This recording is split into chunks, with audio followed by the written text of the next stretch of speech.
Today we're going to be focusing in on the Treaty of Versailles. We're going to be talking about 3 different components. The first being the purpose of the treaty, the second being what came out of it, and the third being how the Treaty of Versailles helped contribute to Hitler's rise. For those who are unfamiliar with what the treaty is or have never heard of it, here's a basic overview. The Treaty of Versailles is one of many treaties that ended the long conflict of 5 years known as World War I. And the treaty basically blamed Germany for the war and made them take full responsibility. And the reason Germany was kind of forced to take blame is because they were only given 2 choices, which were to sign the treaty or be invaded. Because the treaty was created at the Paris Peace Conference, where one representative from Italy, Britain, France, and the United States attending, completely leaving out Germany because they were not invited. And Germany not being invited to negotiate at the conference is what ultimately would lead them to take blame for the war. The purpose of creating the Treaty of Versailles was a result of World War I. It was created to end the war and bring peace to the countries, but mostly because the countries needed someone to blame for the damage. Using the actual treaty in Article 231, it states that Allied and associated governments affirm and Germany accepts the responsibility of Germany and her allies for causing all the loss and damage to which the Allied and associated governments and their nationals have been subjected as a consequence of the war imposed upon them by the aggression of Germany and her allies. This article reveals the Big Four, which included Italy, United Kingdom, United States, and France, directly blamed Germany and her allies as a solution to the war. Also, in an article written by National Geographic, it states the Treaty of Versailles is one of the most controversial armistice treaties in history. The treaty's so-called war guilt clause forced Germany and other Central Powers to take all the blame for World War I. Now we're going to be talking about what came out of the Treaty of Versailles and what it looked like for Germany afterwards as well.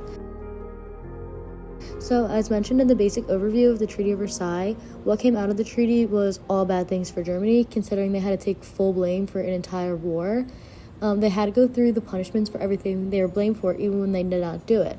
This was the worst part for them. It wasn't just about taking blame for a war, it was having to go through punishments for everything they were blamed for. For example, this map right here shows what territory Germany had before the treaty and after, and as you can see, they lost lots of land and territory. So looking at the key below, you can see that all of the yellow shaded areas on the map are the territories that Germany lost due to the Treaty of Versailles. And as you can see, this is a lot of territory to lose, especially at one time, and also especially for something that you're not even fully responsible for, that you just simply have to take the blame for to avoid being invaded.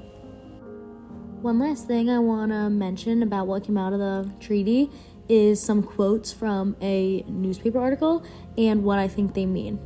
So the first quote says, "Insofar as the Treaty of Versailles has done violence to the nationalistic aspirations of various nations united against Germany." And I think this is important because it proves how the treaty did not just negatively affect Germany, but also many other countries. So many other countries also did not like the treaty. It was not solely against Germany, but they're definitely the ones that took the hardest hit.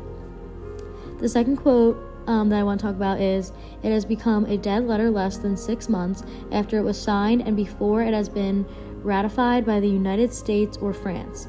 And this is super important because it explains how no country was even following the treaty. So it just says that it's pretty ineffective and it's just to put blame on somebody else to end the war.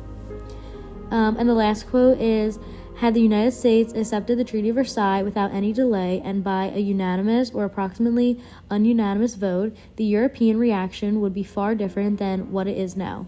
And this is important because it shows how even the US and other powerful countries doubted the Treaty of Versailles at first, which affected other countries' directions, which led the treaty to not be as strong.